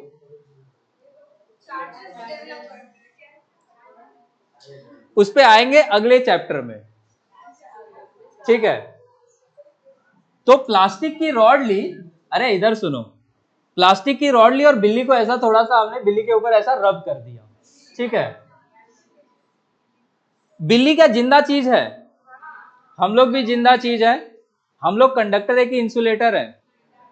बिल्ली जिंदा है, वो भी कैसी होगी, कंडक्टर्स के पास बहुत सारे क्या होते हैं, फ्री इलेक्ट्रॉन्स। तो जब हम प्लास्टिक रॉड इस पे घिसेंगे कौन इलेक्ट्रॉन लूज करेगा, बिल्ली। हम लोग जब अपने ऊपर भी प्लास्टिक रॉड घिसेंगे तो कौन इलेक्ट्रॉन लूज करेगा, हम लोग। हम इलेक्ट्रॉन लूज करेंगे तो हम पे चार्ज कैसा आएगा, पॉजिटिव। जितना पॉजिटिव चार्ज बिल्ली पे आएगा उतना ही नेगेटिव चार्ज किस पे आएगा, प्लास्टिक पे। Net charge again 0। तो ग्लास और वुल का एक स्टैंडर्ड एग्जांपल है, प्लास्टिक की रॉड और कैट्स फर का एक स्टैंडर्ड एग्जांपल है, ठीक है। इसमें बस ये याद रखना है, स्टेटमेंट ही पूछेंगे कि ग्लास और वुल को रब करेंगे तो किस पे आएगा नेगेटिव चार्ज, वुल पे। किस पे आएगा पॉजिटिव चार्ज, ग्लास पे। बिल्ली के ऊपर ऐसा स्केल रगड़ेंगे, बिल्ली को मजा आएगा, बिल्ली पे कैसा चार्ज आएगा, पॉजिटिव। प्लास्टिक रॉड पे कैसा आएगा, नेगेटिव। प्लास्टिक रॉड हम हमारी बॉडी पे रब करें, किस पे नेगेटिव चार्ज आएगा, प्लास्टिक पे। हमारी बॉडी पे कैसा आएगा, क्योंकि हम लोग एज अ कंडक्टर इलेक्ट्रॉन्स को क्या करेंगे, लूज करेंगे। इतना समझ पाए? This is charging by friction. यही प्लास्टिक रॉड को इसके पास लेके आओगे ना तो बिल्ली के बाल खड़े हो जाएंगे। आ रहा है बात समझ में? आप अपने ऊपर भी घर जाके ऐसा रगड़ के देखना, ऐसा आपके बाल भी खड़े हो जाएंगे, हाथ वाथ के तो हो ही जाते हैं। अभी नहीं करना है, आगे सुनो। दूसरा मेथड क्या है चार्जिंग बाय, ओ इधर इधर, दूसरा method charging by conduction. Conduction में आपको ये याद रखना है कि कंडक्शन में जब तक दो बॉडीज को आप फिजिकली टच नहीं करोगे तब तक चार्ज ट्रांसफर नहीं होगा। तो ये ऑब्जेक्ट है, दिस इज स्फीयर 1, इस पे कैसा चार्ज दिया हमने, पॉजिटिव। कितना चार्ज दिया है, +Q। ये दूसरा स्फीयर कैसा है, अनचार्ज कंडक्टिंग स्फीयर है, ठीक है। इन दोनों को हमें चार्ज, हमारा जिंदगी में उद्देश्य ये है इसको चार्ज करना है, ठीक है। तो इन दोनों को हमें क्या करवाना पड़ेगा, टच करवाना पड़ेगा। तो अब इस पे जितना पॉजिटिव चार्ज है, अगर ये आइडेंटिकल साइज का है तो आधा चार्ज इस पे आ जाएगा। आया बात समझ में? अगर तो हमने इस पे पॉजिटिव चार्ज लिया न्यूट्रल वाले के साथ टच किया तो दोनों पे चार्जेस कितने कितने आ जाएंगे, हाफ हाफ। आया बात समझ में? अगर मैं इन दोनों को शुरू में ये सिस्टम मान लू, सिस्टम में नेट चार्ज कितना है, इस पे कितना है 0, इस पे कितना है plus Q, what is the total charge plus Q. Again यही दोनों सिस्टम है, what is the final charge plus Q. आया बात समझ में? चार्ज क्या कंजर्व रहना भी चाहिए। अगर मैं इस पे माइनस क्यू चार्ज लेता और इस न्यूट्रल वाले से टच करवा के अलग करवा देता, इस पे चार्ज कितना आता, माइनस क्यू बाई टू, इस पे भी कितना आता, माइनस क्यू बाई टू। तो कंडक्शन में, कंडक्शन के मेथड से चार्ज ट्रांसफर के लिए क्या करना जरूरी है, फिजिकली टच करवाना जरूरी है। इतना बात समझ पाए? थर्ड मेथड है चार्जिंग बाय इंडक्शन। क्या? हाँ, आप दोनों को ही अनचार्ज रखोगे तो कैसे चार्ज आएगा, दोनों अनचार्ज है तो फिर आपको घिसना पड़ेगा, तो एक पे पॉजिटिव आएगा एक पे नेगेटिव आएगा, ठीक है। चार्जिंग बाय इंडक्शन में ध्यान से सुनना, यही कंफ्यूजिंग होता है। चार्जिंग बाय इंडक्शन में पोलराइजेशन भी होगा और ग्राउंडिंग भी करेंगे, ठीक है। तो हमारे पास इनिशियली ये स्फीयर 1 था जिसपे कैसा चार्ज दिया हमने, पॉजिटिव। दूसरा स्फीयर कैसा है, न्यूट्रल। इंडक्शन में हम टच नहीं करवाएंगे, पास में लेकर आएंगे। ये पॉजिटिव चार्ज है, ये अनचार्ज है। क्या इसके कौन से, ये अनचार्ज का मतलब, अच्छा ये चीज समझना, कोई बॉडी अगर अनचार्ज है या न्यूट्रल है, इसका मतलब ये नहीं कि उसके अंदर चार्जेस नहीं है। न्यूट्रल बॉडी का मतलब है जितना पॉजिटिव चार्ज है उतना ही नेगेटिव भी होगा। तो क्या इसमें पॉजिटिव नेगेटिव चार्जेस का नंबर इक्वल है? जब हम इसको इसके पास लाएंगे, इसके पॉजिटिव चार्जेस से इसके कौन से चार्जेस अट्रैक्ट होंगे, तो नेगेटिव चार्जेस किस साइड में आ जाएंगे, लेफ्ट साइड में। राइट साइड में रिपेल होके कौन से चार्जेस चले जाएंगे, पॉजिटिव। इतना बात समझ पाए? अब इनका सेपरेशन मेंटेन करते हुए तुरंत हम ग्राउंडिंग कर देंगे। आया बात समझ में? अब ये राइट साइड में इलेक्ट्रॉन्स का डेफिशिएंसी है या एक्सेस है, डेफिशिएंसी है, पॉजिटिव चार्ज मतलब। तो अर्थ क्या थोड़ा सा इलेक्ट्रॉन सप्लाई कर देगी, अर्थ उतने ही इलेक्ट्रॉन्स देगी जिससे कि ये पॉजिटिव चार्ज न्यूट्रलाइज हो जाए।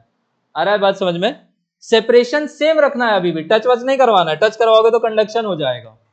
तो हमने पास लाया तो इस स्फीयर का क्या हुआ, न्यूट्रल वाले का, इस फेनोमेनन को क्या बोलेंगे, चार्जेस सेपरेट हुए, पोलराइजेशन हुआ। पोलराइजेशन के तुरंत बाद इसका क्या कर देंगे, ग्राउंडिंग कर देंगे। ग्राउंडिंग करते ही अर्थ इसके पॉजिटिव चार्जेस को क्या न्यूट्रलाइज कर देगी, इलेक्ट्रॉन्स भेज के या इलेक्ट्रॉन्स खींच के, खींच लेगी तो और पॉजिटिव हो जाएगा, तो हम इलेक्ट्रॉन्स दे देंगे। आ रहा है बात समझ में? इलेक्ट्रॉन्स देने के बाद हम ये ग्राउंडिंग का कनेक्शन काट देंगे। आया बात समझ में? ग्राउंडिंग का कनेक्शन काटने के बाद अब इस पे जो ये नेगेटिव चार्जेस इधर आए थे यही इस पे फैल जाएंगे। आया बात समझ में? तो इनिशियली ये कैसा था, अनचार्ज। अच्छा यहां पे एक चीज और समझनी है, अगर इस पे प्लस क्यू चार्ज है तो इस साइड में कितने चार्जेस इंड्यूस होंगे, माइनस क्यू, और इस साइड में कितने आएंगे, प्लस क्यू। ये प्लस क्यू अगर न्यूट्रलाइज हो गया तो सिर्फ कितना बचेगा, माइनस क्यू। तो हमने अगर इसको इनिशियली पॉजिटिव चार्ज दिया है तो इंडक्शन के बाद इस पे चार्ज कितना आ जाएगा, माइनस क्यू। आया बात समझ में? क्या होता अगर हम इसको नेगेटिव लेते, अगर इसको माइनस क्यू लेते, उसको न्यूट्रल रखते, अगर ये नेगेटिव होता, इस साइड में कैसे चार्जेस आते, पॉजिटिव। कितना पॉजिटिव चार्ज आता है यहाँ पे, प्लस क्यू। यहां पे कितना नेगेटिव आता, माइनस क्यू।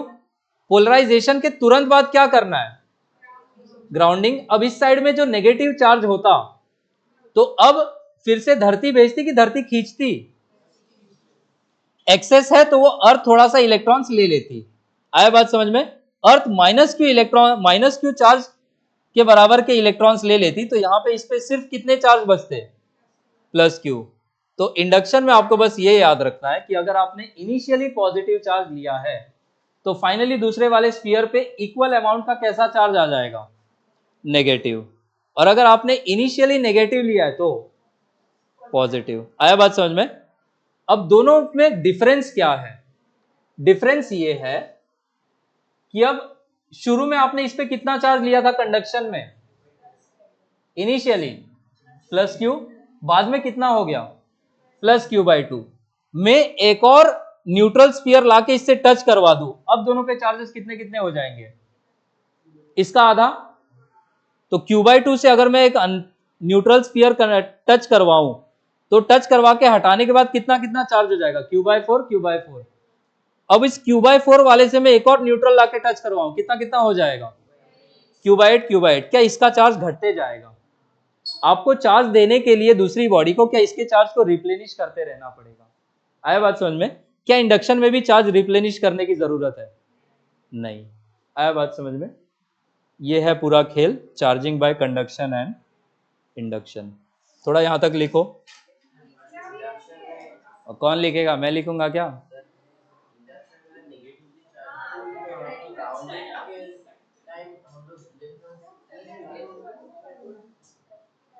अगर आपने इसको नेगेटिव दिया है, ध्यान से समझना। अरे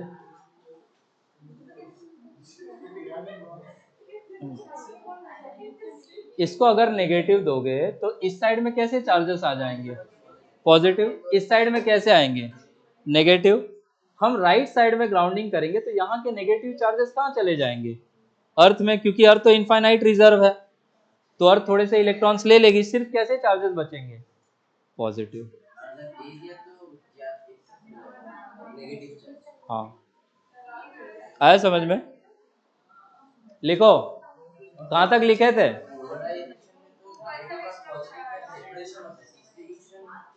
वो सेपरेशन को ही हम कहते हैं चार्जेस का बस रीडिस्ट्रीब्यूशन हुआ। इस साइड में माइनस क्यों आया, इस साइड में प्लस क्यों आया, पहले भी न्यूट्रल था, अभी भी नेट चार्ज कितना है, जीरो ही है। तो हमने बोला कि वही जो टोटल नेट चार्ज जीरो था, वही पॉजिटिव नेगेटिव के फॉर्म में रीडिस्ट्रीब्यूट हो जाता है। आया समझ में। अब ये बताओ कहां तक लिखा था आपने,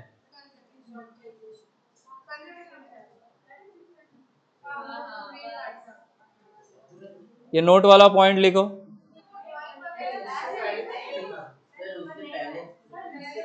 अरे क्या कर रहे थे आप लोग, लिखो दोनों हाथ से फटाफट।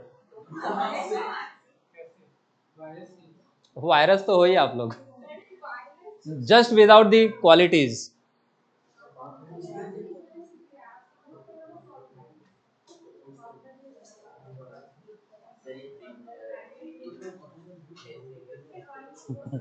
लिखो, मैंने मेहनत करके लिखा है तो आपको भी लिखना पड़ेगा, लिखोगे तो याद हो जाएंगी चीजें। बात मत करो यार। हम्म,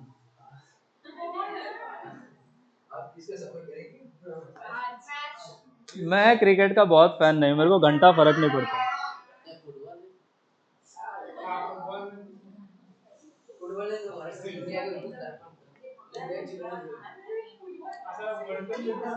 पोकर जानते हो, पोकर, मैं पोकर वाला हूँ। अरे it is an intellectual Endeavour. नहीं, मैथमेटिक्स है, प्रोबेबिलिटी पढ़ते हो ना।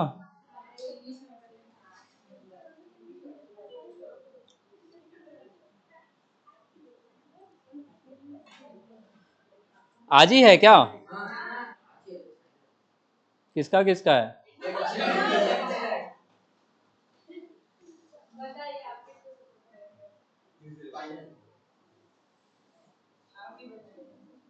ऑब्वियसली इंडिया को ही करूंगा, कमान।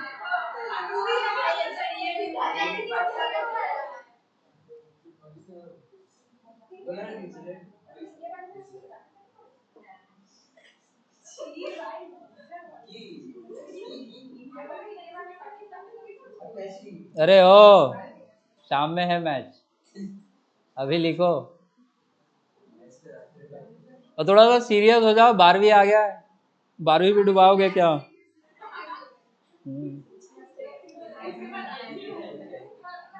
आईपीएल ने तो और बर्बाद कर रखा है देश को। अभी ड्रीम 11 वाले भी आएंगे, बैटिंग करो।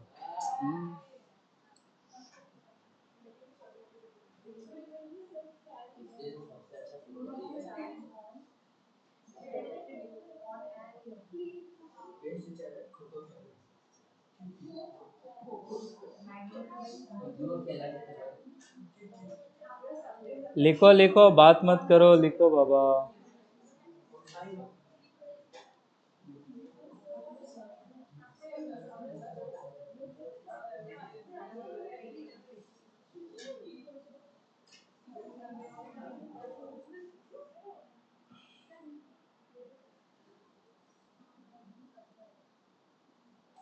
पहला एग्जाम कब होगा स्कूल में? अच्छा, अभी तो स्कूल ही शुरू नहीं हुआ। 16 स्कूल की एग्जाम?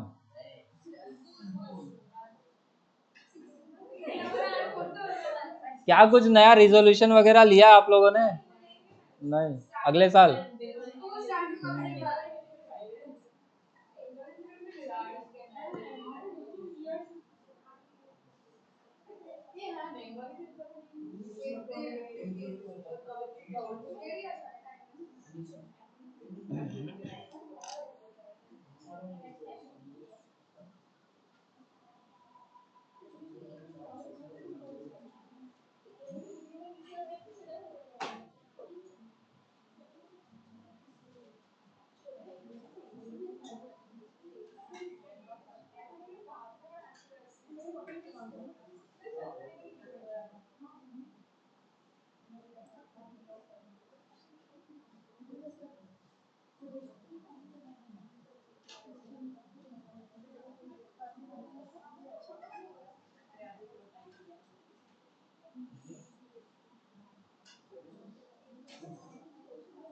एडिटिविटी लिख लिया?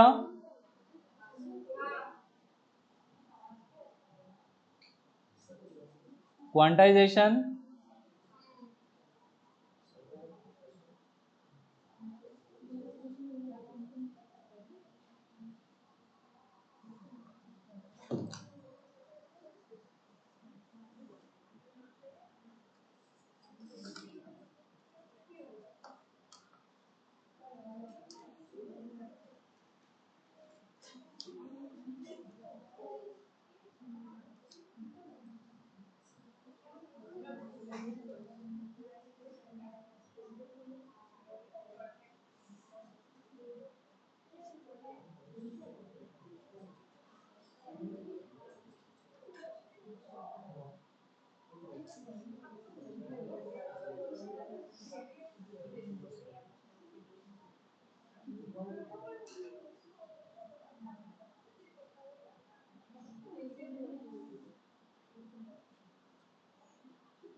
इतना लिख के रुक जाओ, क्वेश्चन देना इसके बाद मुझे। समझ रहा हूँ मैं सब खेल।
ये क्वेश्चन है पहला।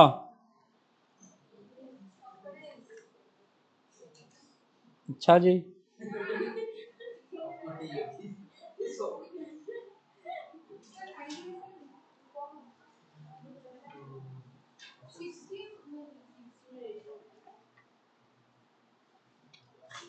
जो नोट में लिखा है उसी को यूज करो।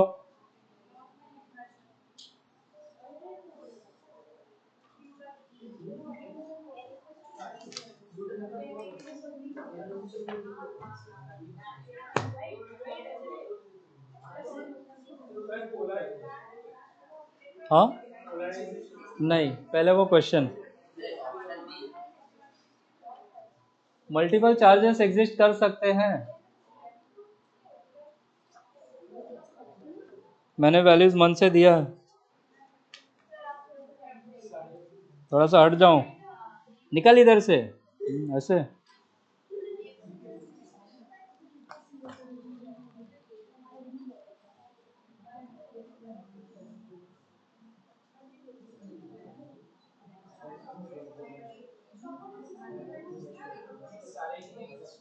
सारे कर रहे हैं।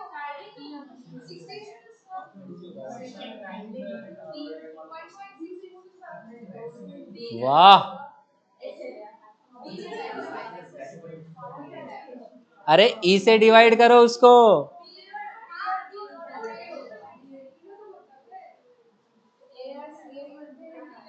ये लिख लिया क्या?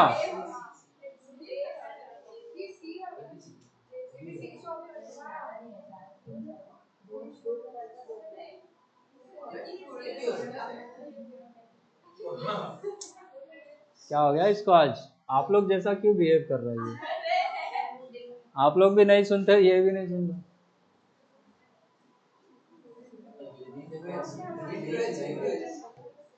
संगति का असर।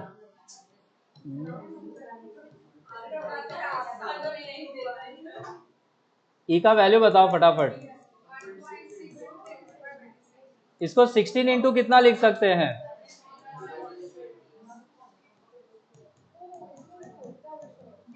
अब बताओ, ये कितना आ जाएगा? 2 - 2। इंटीजर है क्या ये वैल्यू?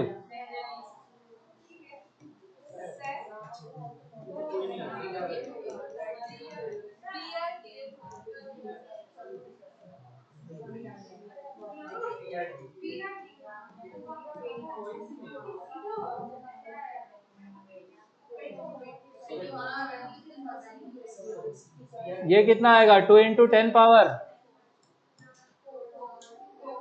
20,000। ये करेगा? ये नहीं करेगा। ऐसे चेक करना है आपको, इंटीजर जिधर आएगा वहां करेगा। चारों चेक करो। बी और डी होगा। ठीक है। ए और सी नहीं होगा।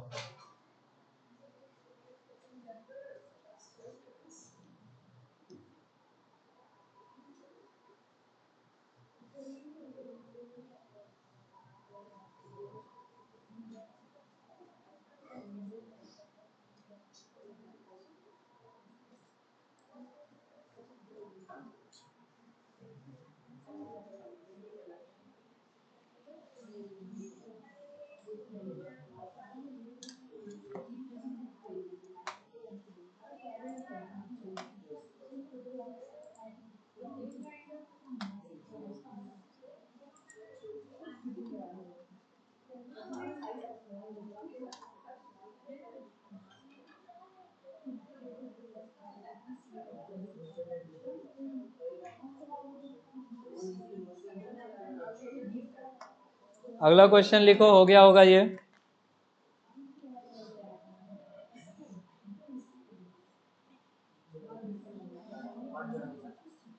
When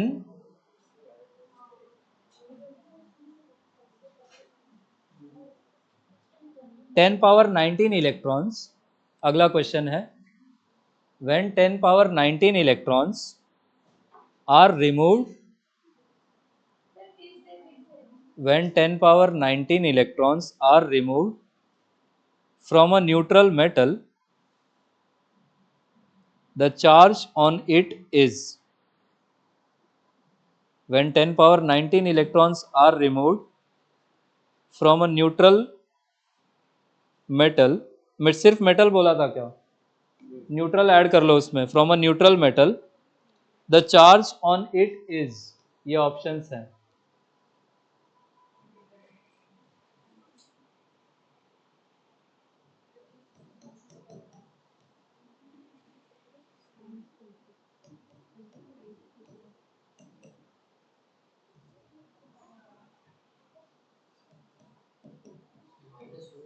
और ये क्वेश्चन है इसका,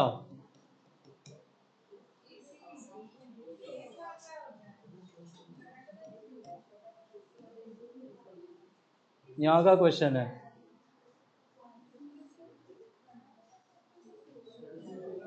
केरला केरला। कितना आया ए,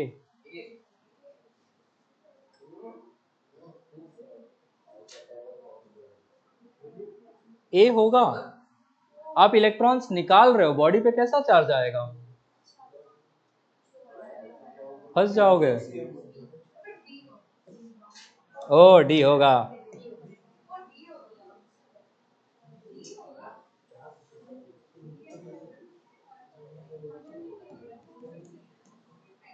कितने इलेक्ट्रॉन्स निकाले और एक इलेक्ट्रॉन का चार्ज, ये कितना आ जाएगा, मैग्नीट्यूड तो ये आएगा, since electrons are removed, metal पे कैसा चार्ज आ जाएगा,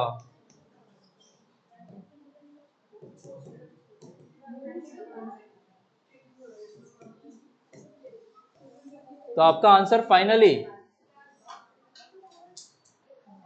छोटी छोटी चीजें हैं।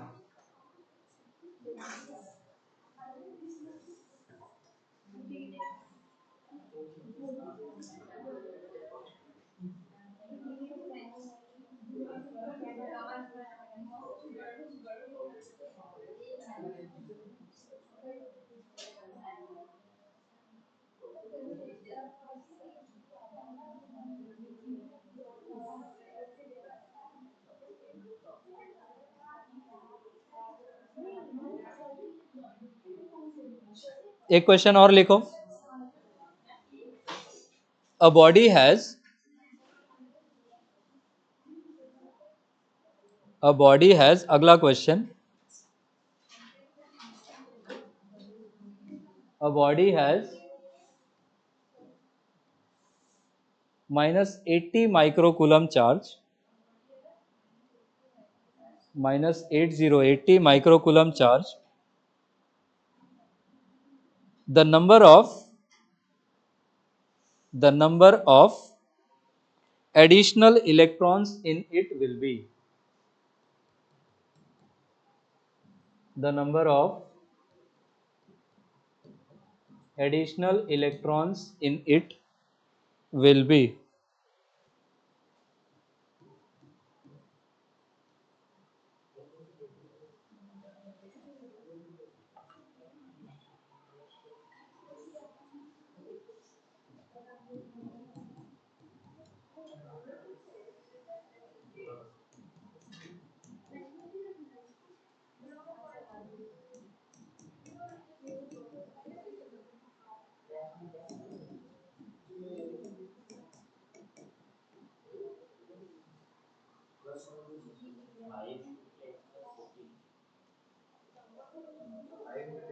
इसको तो ओरली कर सकते हो, बिना पेन उठाए कर सकते हो इसको।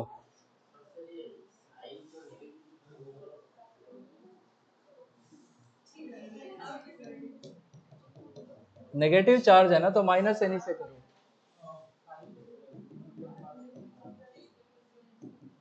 कितना था, -80 माइक्रो मतलब, और ई का वैल्यू, अरे ओ, आप वैसे भी देख सकते थे, क्या ये तीन वैल्यूज इंटीजर हैं, नहीं, लेकिन वो n तो इंटीजर आना चाहिए ना, तो आप बिना पेन उठाए भी आंसर मार्क कर सकते थे कि इसका आंसर तो होगा।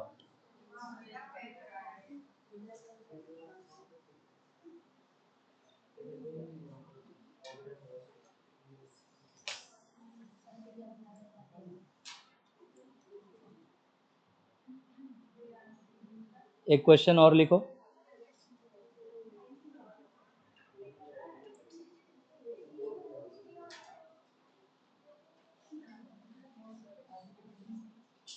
द एनर्जी एसोसिएटेड, अगला question, the energy associated with a moving charge, the energy associated with a moving charge is due to, options लिखो।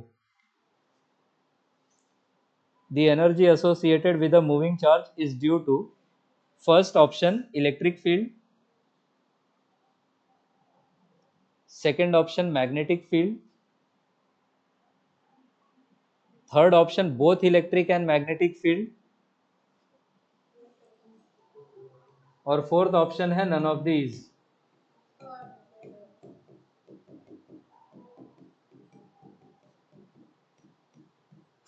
ये ओडिशा जेई का क्वेश्चन है।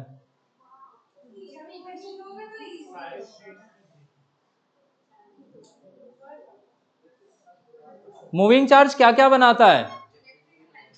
इलेक्ट्रिक और मैग्नेटिक। तो उसके पास जो भी एनर्जी होगी कुछ इलेक्ट्रिक फील्ड में होगी, कुछ मैग्नेटिक फील्ड में। तो आपका आंसर क्या होगा? सिर्फ इलेक्ट्रिक, सिर्फ मैग्नेटिक, या बोथ? बोथ। चलो पोलराइजेशन लिखो।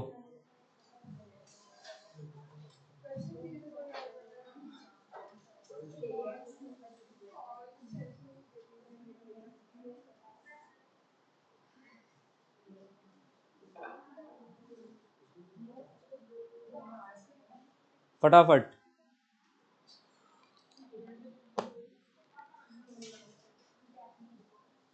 पीडीएफ ग्रुप में डाल दूंगा, पूरा लिख के आना नेक्स्ट क्लास में। अभी तो स्कूल वूल है नहीं ना, लिख ही सकते हो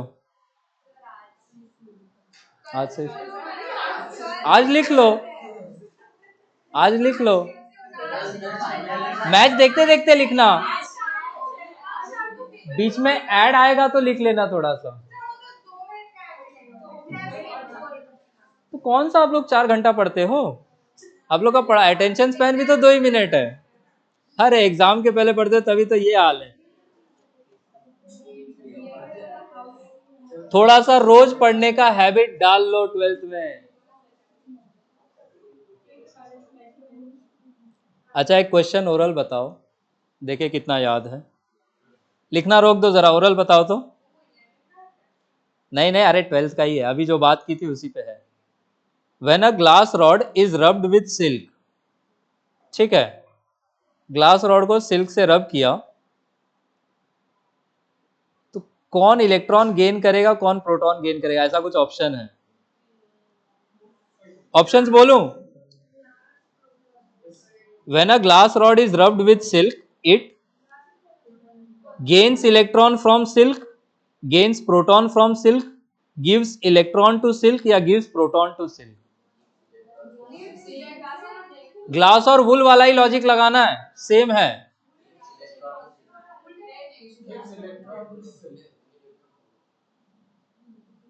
ग्लास और वुल में किस पे पॉजिटिव चार्ज आता था? ग्लास पे। तो ग्लास पे पॉजिटिव चार्ज आता है, उसने इलेक्ट्रॉन दिया होगा, लिया होगा? प्रोटॉन वाला आंसर तो नहीं होगा, तो उसने इलेक्ट्रॉन दिया होगा। ठीक है, छापो फटाफट। और वैसे मेरा नेक्स्ट क्लास तो थर्सडे को है ना, तब तक लिख नहीं लोगे क्या? 3 ही 4 पेज है। 2 पेज तो डायग्राम है, कुत्ता बिल्ली वाला। तो डायग्राम मत बना, बस कैट लिख लेना उधर, और क्या। कौन कह रहा है कि पूरा बिल्ली बनाओ, कलर करो व्हाइट ब्लैक? अरे काली एस्थेटिक्स में परेशान है जेंजी, वाइब नहीं आ रहा है। मेरे लास्ट ईयर 12th के बच्चे थे, बोलते थे सर क्लास में वाइब नहीं आ रहा, राउंड टेबल पे पढ़ाओ। क्या करूं मैं वाइब का, कहां से खरीद के लाऊं?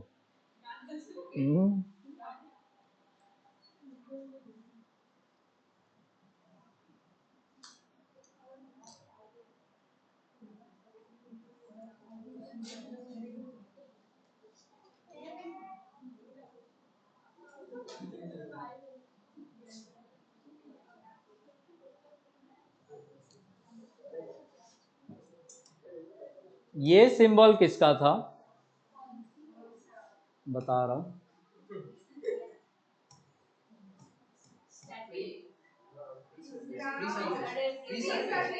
फ्री सरफेस, ऐसा तो नहीं बोल रहे कि पानी का ग्राउंडिंग किया है।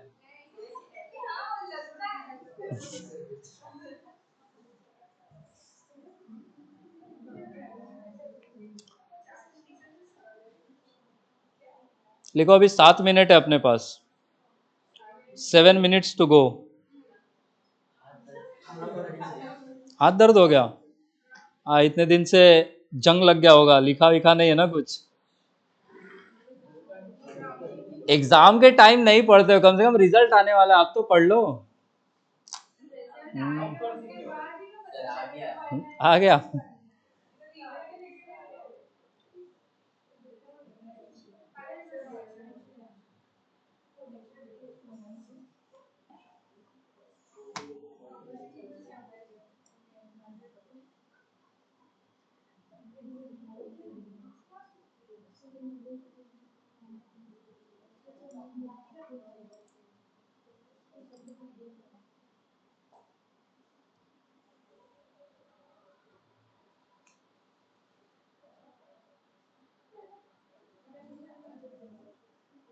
होमवर्क कॉपी एक सेपरेट बना लेना, है ना। जो 11वीं में नहीं कर पाया था मैं, वो 12वीं में करने की पूरी कोशिश करूंगा, है ना। आपको बनाना पड़ेगा।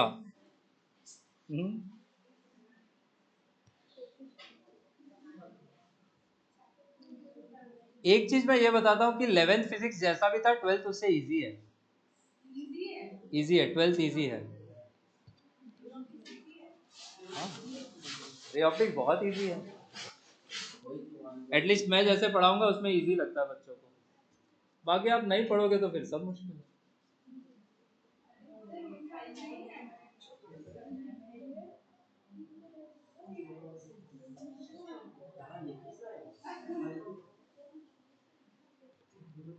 क्या हो गया, क्या नहीं समझ में आ रहा, बताओ। ऊपर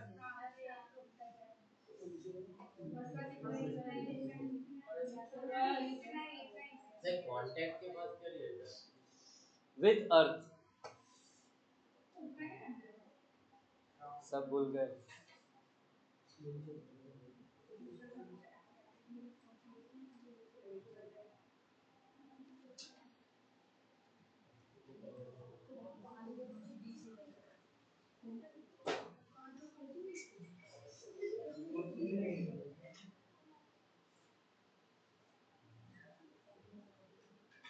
क्या मतलब था तीनों का, ये मेरी नोट्स में मिलेगा भर भर के।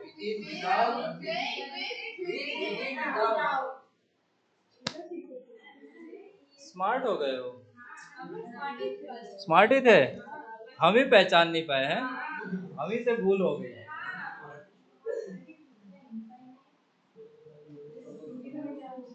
Source of electrons, infinite source of electrons, ये तो फोटो भी बना लेना।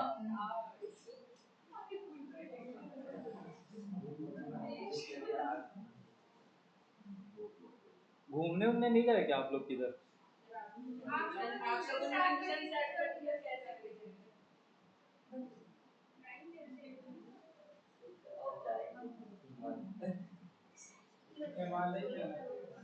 हिमालय, बाबा बनने, बहुत पैसा है उसमें, अंधा पैसा है। येड़ा पब्लिक आएगा, पैर भी छुएगा, पैसा भी देके जाएगा। बनो, बिल्कुल बनो, बहुत स्कोप है।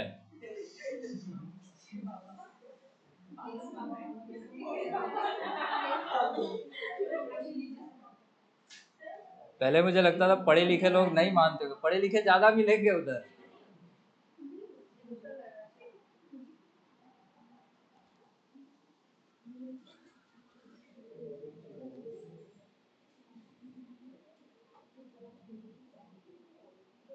ये डायग्राम बना लीजिए, क्लास यहीं तक, मैं पीडीएफ ग्रुप में अपलोड कर दूंगा, बाकी लिख लीजिएगा।